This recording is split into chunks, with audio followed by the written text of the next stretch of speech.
할렐루야. 반갑습니다. 멀리 거제에서 배 타고 왔습니다. 거가대교 타고 저희는 3부 예배 드리는데 11시 반 예배입니다. 예배가 끝나면 12시 40분, 45분쯤 끝나는데 오늘 여기를 올 시간에 맞춰서 오려고 그러면 마음이 급한 거예요. 그래서 우리 부목사님이 밖에다 차를 대기하고 끝나자마자 내려갈 테니까 기다리고 있어라. 그런데 오늘따라 예배 끝나고 나가시면서 아는 척하는 분들이 많으시는 거예요. 더군다나 오늘 또 꼭 기도해 주셔야 됩니다. 그래서 기도 받겠다고 줄 서 있는 거예요. 그래서 왜 하필 또 오늘인가?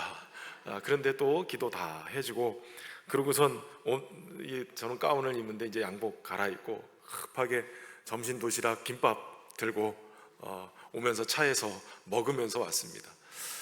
사실은 우리 유창근 목사님, 제가 로드맵 플러스 수영로교에서 하는 그 프로그램의 일기입니다. 우리 유창근 목사님이 7기, 저는 조상이고 그런데 우리 유창근 목사님이 지난주에 기도 모임에서 와서 부탁을 하시는 거예요. 그래서 제가 사실은 제가 이 오후 시간, 이게 사실 웬만한 영성으로 설교를 못 하거든요. 다른 건 몰라도 대부분의 목회자들이 주무시게 하는 은사는 가지고 있어서 이 2시, 3시 오후 예배 때 설교를 하면 거의 대부분이 입신을 하세요. 그래서 설교하는 게 굉장히 쉽지는 않은데 그래도 우리 유창근 목사님, 특별히 우리 마산 동북교회에서 우리 권사님들이 또 헌신 예배 드리는데 말씀 전해달라 그래서 제가 마지막이다 하고 허락하고 이게 함께 오게 됐습니다. 여러분, 저는 권사님 하면 그런 생각이 들어요. 제가 신현교회 부임한 지가 13년 차입니다. 이제 2달 반이면 꽉 채운 13년이 되고 이제 14년 차 넘어가는데 저도 이제 7년만 하면 원로 목사가 돼요. 근데 제가 40대 중반에 우리 신현교회 부임을 하면서 제가 원래 고향이 대전이거든요. 대전이기 때문에 설교를 하면 이런 언어로 설교를 해요. 근데 우리 성도들이 처음에 제가 부임했을 때 제 설교를 듣고 성도들이 찾아와서 얘기하는 거예요. 목사님, 사투리를 쓰지 않고 표준말을 써서 너무 고맙습니다. 이렇게 은혜가 됩니다. 이러는 거예요. 대전 사람인데 제가 철야 때는 대전 사투리가 나옵니다. 충청도 사투리. 그런데 평상시에는 이제 이런 언어가, 그러니까 사투리가 아니라 표준 언어로 설교를 해서 너무 감사합니다. 은혜가 됩니다. 저는 그래서 은혜가 되는 줄 알았어요. 한 3년 정도 흘렀는데 어느 날 할머니 권사님들이 저를 세워놓고 그런 얘기를 하시는 거예요. 목사님 우리 교회 왔을 때 잘 깎아놓은 밤톨처럼 생겨서 너무 좋았다는 거예요. 그게 무슨 소린가 처음엔 몰랐어요. 깎아놓은 밤처럼. 지금 제가 좀 두루뭉실해요. 은혜살이 쪄가지고 한 10kg 정도 쪘어요. 근데 그때 당시만 해도 깎아놓은 밤처럼 잘생겼다는 소리예요. 유창근 목사님보다는 덜 생겼지만 그래도 좀 인정을 해주세요. 근데 그 권사님들이 그 얘기를 하는 거예요. 목사님, 처음에 우리 신현교회 왔을 때 도대체 뭔 소리 하는지 설교를 못 듣겠더라고요. 그런데 이제서 목사님 설교가 들려요. 이렇게 얘기를 하세요. 아니, 표준어를 써서 설교가 들린다고 그러더니 그동안 안 들렸는데 이제서 들려요. 이게 무슨 소린가 그랬어요. 그랬더니 오리지널 거제분들, 경상도 분들은 억양이 있어야 돼요. 그거 인정하시죠? 사투리에 억양이 딱 있어야 그게 탁탁 꽂혀가지고 들리는데 충청도로 이렇게 표준어라고 하지만 억양이 없이 그냥 부들부들해요. 그러니까 그냥 무슨 소리인지 못 알아듣겠는데 우리 할머니 권사님들이 앞에 앉으셔서 그려, 아멘 이러고 계셨던 거예요. 3년 지나니까 이제서 목사님 설교가 들려요 이렇게 말씀하세요. 그래서 저는 제가 목회를 잘해서 그래서 신현교회가 은혜로운 교회인 줄 알았어요. 그런데 보니까 그 할머니 권사님들이 참아주시고 기다려주시고 그렇게 품어주시니까 신현교회가 은혜로운 교회가 된 거예요. 여러분, 신현교회는 권사님들이 한 120명 정도 돼요. 그런데 제가 일부러 힘으로 누르고 있는 거예요 지금. 근데 그 권사님들이 다 하나같이 그런 분들이에요. 오늘 제가 참 올라오면서 감동이 됐던 거는 우리 권사님들 40여 분이 하나님께 특송을 하시는데 주께 사랑드립니다. 그 고백이 진짜 가슴에서 나오는 고백이더라고요. 하나님 사랑하고 교회 사랑하는 게 그 고백으로 이렇게 올려드리는데 하나님이 정말 우리 마산 동북교회를 사랑하시는구나. 하나님이 우리 유창근 목사님을 사랑하시는구나. 유창근 목사님을 보면 막 소년 같아요. 그냥 이게 깨끗한 이미지, 그냥 순수한 이미지, 그런 이미지가 항상 있어서 제가 부러워하는 목사님 중에 한 분이에요. 근데 왜 저분이 저렇게 순수해 보일까 그랬더니 우리 권사님들의 이 품어주시는 사랑을 잊고 살아서, 그래서 우리 유창근 목사님 저렇게 은혜로우시구나. 예. 여러분, 권사라는 이 직분은 우리 한국교회에서 그저 단순히 나이를 먹어서 연령이 높아서 또 교회 오래 다녀서 주는 직분이 아니에요. 권사는 이 신앙의 모범을 보이고 또 교회의 어른이고 그런 모습으로 세워지는 교회의 여성 지도자들이죠.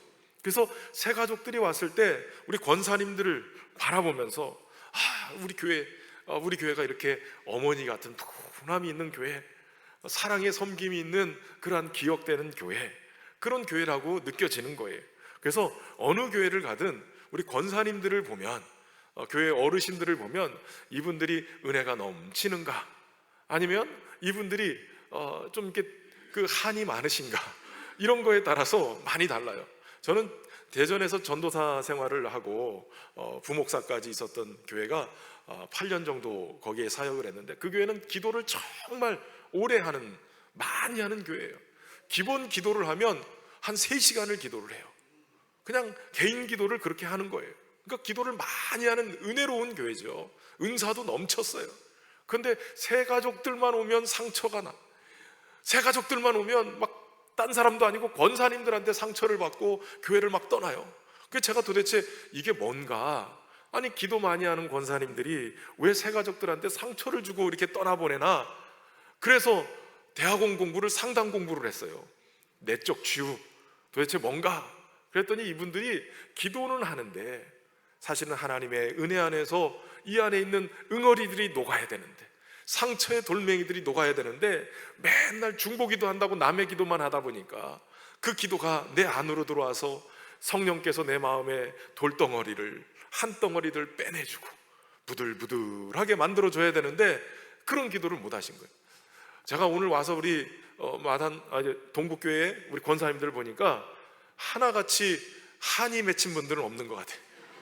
막 이게 도끼가 차 있는 분들은 없고 다 은혜가 그냥 둥글둥글 하신 분들만 계신 것 같아요. 이게 복이에요. 교회는 그런 분들이 많을수록 부흥하고 놀라운 은혜가 있게 되어지는 거예요. 여러분, 우리 권사회가 헌신 예배를 드린다. 여러분, 헌신은 자신을 드리는 거예요.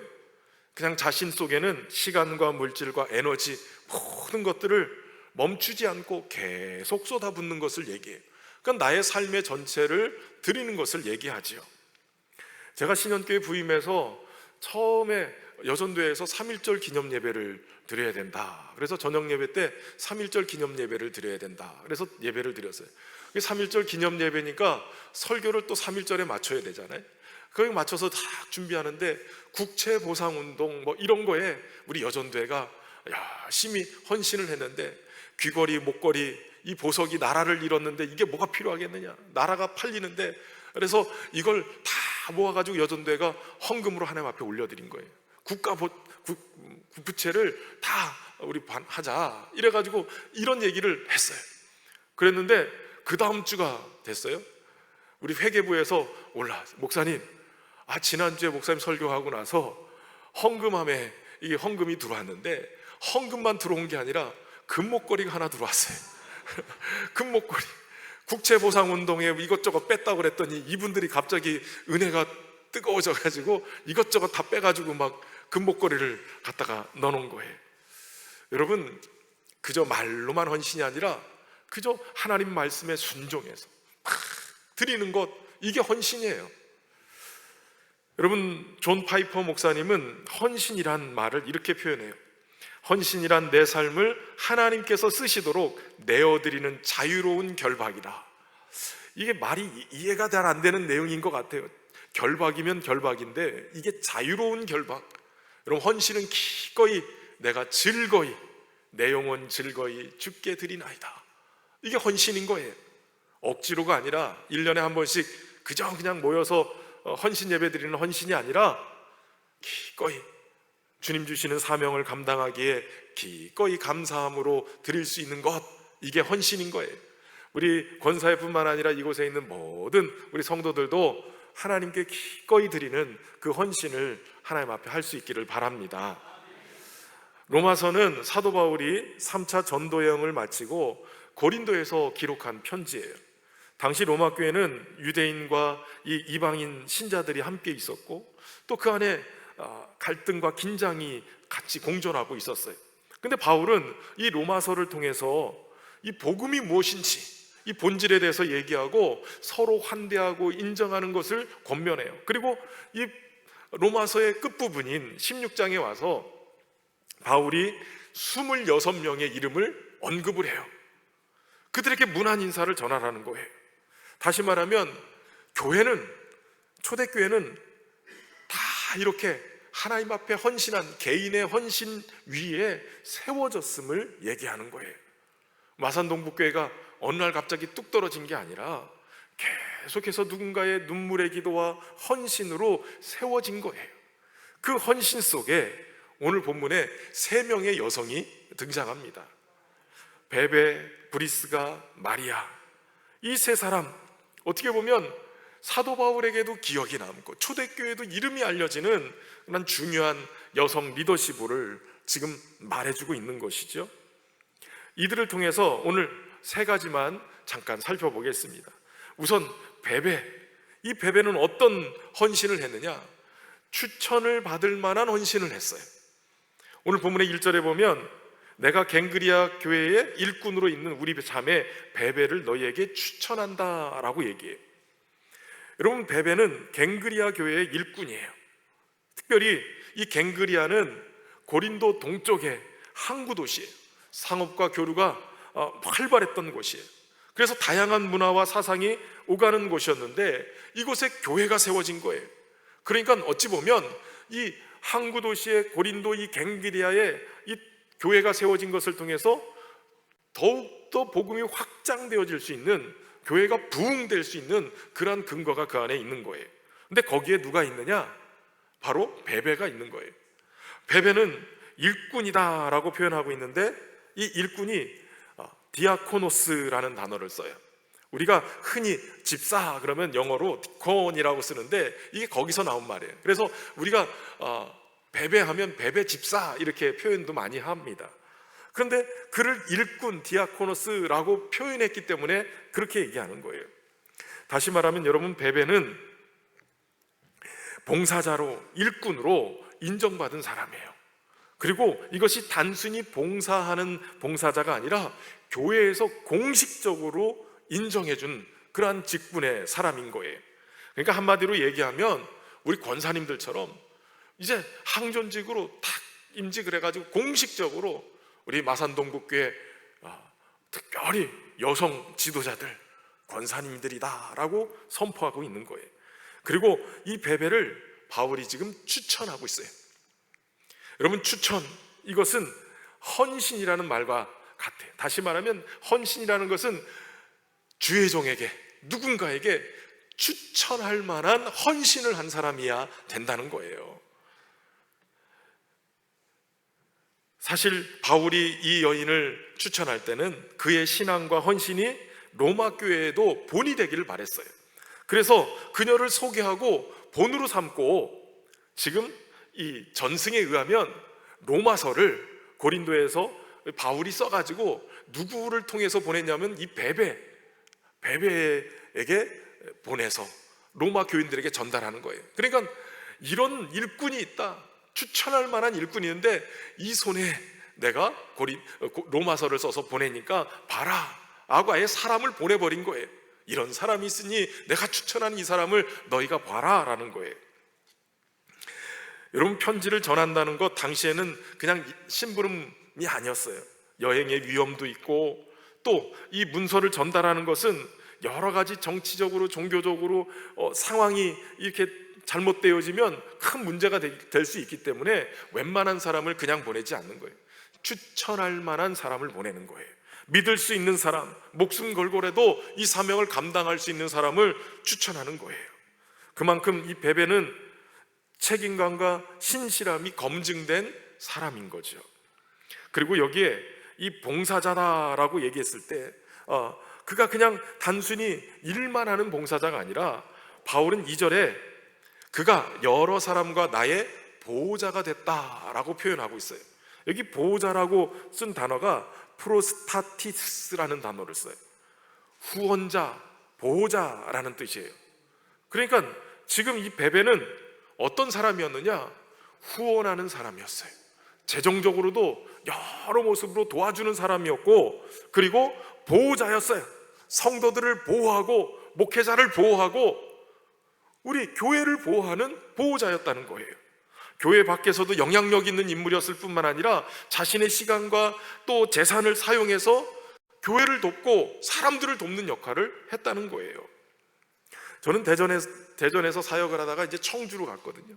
청주에서 총회장 지내신 김영태 목사님 교회에서 10년 있었습니다. 부목사로 10년 있었는데 교구를 맡아서 사역할 때 지금도 잊혀지지 않는 권사님, 지금은 장로님이 됐어요. 근데 장로님 한 분이 생각이 나는데 이분은 이 병원의 간호부장이셨어요.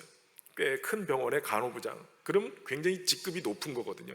간호사로는 최고 직급인데 간호부장을 하시다가 어느 날 제가 교구를 맡아서 교구장님 또 교구의 총무 또 지역장님 다 있는데 교구에 일할 사람이 필요합니다. 총무 역할하고 잡일을 할 사람이 필요합니다. 그랬더니 간호부장을 때려치고 이분이 쫓아오셨어요. 목사님, 이제부터는 목사님 신방다니면 제가 운전기사 하겠습니다. 그러고선 그 SM5 그 차를 딱 대령을 해가지고 아침 출발해서 저녁 10시까지 대신방을 하면 그분이 항상 운전을 하고 다니셨어요. 그러더니 이제 제가 여기 오고 난 다음에 청북교회 장로님이 되시고 그리고 나서 은퇴도 하셨어요. 여러분, 교회 안팎에는 이 베베와 같은 분들이 많이 있죠. 때로는 주변에 어려운 사람들 돌보기도 하고 선교사님들도 지원하기도 하고 또 여러 모습으로 필요를 따라서 공급하시기도 하고요. 아무도 알아주지 않는데 그 헌신을 기억하고 있는 거예요. 한 3주 전에 저희 장모님이 돌아가셨어요. 제가 큰 사위고 저희 아내가 큰 딸이라 젊은 나이였어요. 71세 은퇴하시고 바로 돌아가신 거예요. 작년 연말, 그러니까 10월 달에 갑자기 뇌종양 말기를 찾게 되고 이미 손 쓸 수가 없는데 다만 증상이 너무 심하니까 뇌수술을 해서 큰 덩어리를 꺼냈어요. 그러면서 의사가 잘해야 6개월에서 10개월 뭐 정도 사십니다. 그런데 10개월 사시고 그냥 주무시다가 돌아가셨어요. 또 우리 이 장모님, 우리 권사님이 얼마나 교회를 사랑하고 은혜로우신지, 큰 사이가 목사고 아들이 목사고 그러다 보니까 저희가 기도한 게 있어요. 장모님 돌아가실 때 교회 사역이 바쁘니 교회 사역 다 끝나고 또 그 뒤에 제가 이제 그 다음 주에 주례를 또 해야 돼요. 주례를 해야 되는데 장례가 나면 안 되니까 알아서 적당한 시기에 하나님 품에 가십시오라고 저희 아내가 기도했는데 딱 어느 때 돌아가셨냐면 제가 휴가 첫날 모든 교회 행사 끝나고 휴가 첫날 그것도 새벽 2시에 연락이 왔어요. 2시 25분에 돌아가셨어요. 휴가 딱 시작하는 날 다 끝내고 다른 교회 일정이나 사정 다 배려하셔가지고 그거 딱 맞춰서 돌아가신 거예요. 근데 저희 어머니 권사님이 그런 분이셨어요. 저는 잘 몰랐는데 저희 아내가 올라오는 차 안에서 그런 얘기를 하는 거예요. 당신은 잘 모르지만 우리 어머니가 얼마나 당신을 위해서, 신현교회를 위해서 기도했는지 몰라.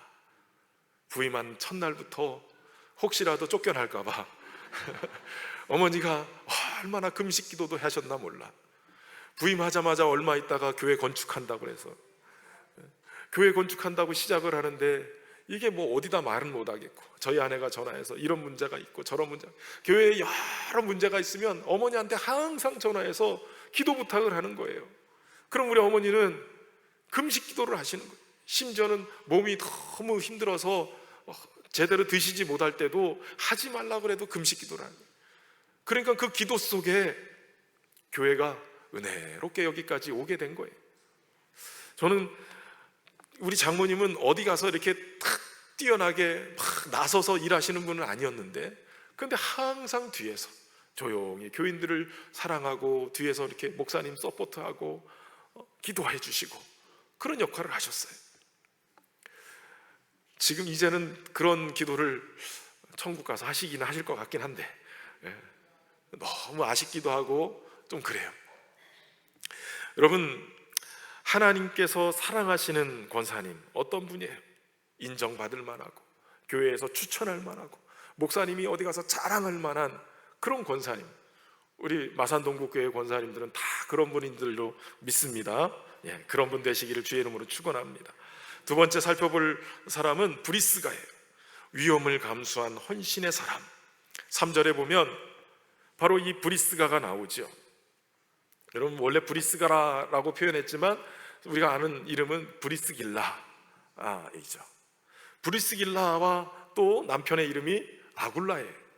이 두 부부 이야기가 한 5번 정도 성경에 나오는데, 그런데 재밌는 것은 이 두 부부가 따로따로 떨어지지 않고 항상 브리스길라와 아굴라 이렇게 나와요. 그러니까 부부가 따로따로 나오지 않고 항상 같이 나와요. 이게 굉장히 중요해요. 우리 권사님들, 특별히 외신안 가지고 계신 분들, 하나님 은혜로 여러분들의 남편들이 다 교회 나오고 가족들이 다 주님 섬기는 은혜가 있기를 바랍니다. 근데 이 브리스길라 아굴라 부부가 이사를 자주 다녔어요. 성경에는 3번 이사한 기록이 나오는데, 브리스길라와 아굴라 부부가 고향인 본도를 떠나서 로마로 이사간 이유, 예수님 잘 믿기 위해서예요. 그리고 이 로마에 살다가 글라우디오 때 또 고린도로 이사한 이유도 로마에서 핍박이 있으니까, 본도에서도 믿는 고향 사람들이 핍박하니까 로마로 이사하고, 로마에서 또 예수 믿는다고 핍박하니까 고린도로 이사한 거예요. 다시 말하면 먹고 살기 위해서 이사한 게 아니라 예수님 잘 믿기 위해서 이사한 거예요. 가끔 성도들이 저한테 와서 목사님 교회가 멀어요 이렇게 얘기하는 분들이 계세요. 아직 집과 교회가 많이 떨어져 있어 가끔씩 늦는다거나 교회를 빠지면 왜 이렇게 요즘 신앙생활을 뜨문뜨문하십니까? 그러면 목사님 교회가 멀어요 이렇게 얘기해요. 그럼 제가 한마디 쏴붙여요. 안 그렇게 생겼는데 쏴붙이기도 해요. 어떻게 얘기하냐면 교회가 먼 게 아니라 집이 먼 겁니다. 여러분, 그렇잖아요. 예전부터 교회는 여기 있었어요. 이사는 거기로 가놓고선 교회가 멀다고 자꾸 핑계를 대요. 그러면은 교회 가까운 데로 이사하면 되잖아요. 교회 멀다고 그러는 분들이 계시면 이렇게 하세요. 교회 가까이 이사하면 되잖아요. 교회가 먼 게 아니라 집이 먼 거예요. 집이 마음이 머니까 자꾸 교회가 멀다고 그러는 거죠. 여러분, 주님이 가까이 계십니다. 주님 사랑하고 교회를 사랑하면 날마다 교회에서 살아요. 교회가 내 집인 거예요. 이 바울은 이 브리스길라와 아굴라 이 사람들을 뭐라고 표현하고 있냐면 나의 동역자들이다 라고 표현하고 있어요. 동역자들. 바울의 마음과 같은 마음으로 그렇게 함께, 물론 천막 치는 그 일도 같이 하면서 바울을 도와서 이 사명을 감당했어요. 그리고 또 중요한 것은, 여러분 오늘 본문에 보면 항상 아굴라가 남편인데 아굴라가 먼저 나오지 않아요. 브리스기가 먼저 나오는 거예요. 그 얘기는 무슨 얘기냐면 기가 세다는 얘기예요. 남편보다 더 활동적이고 그만큼 힘이 있다는 얘기고, 그만큼 또 열심을 내는 사람이었다는 거예요.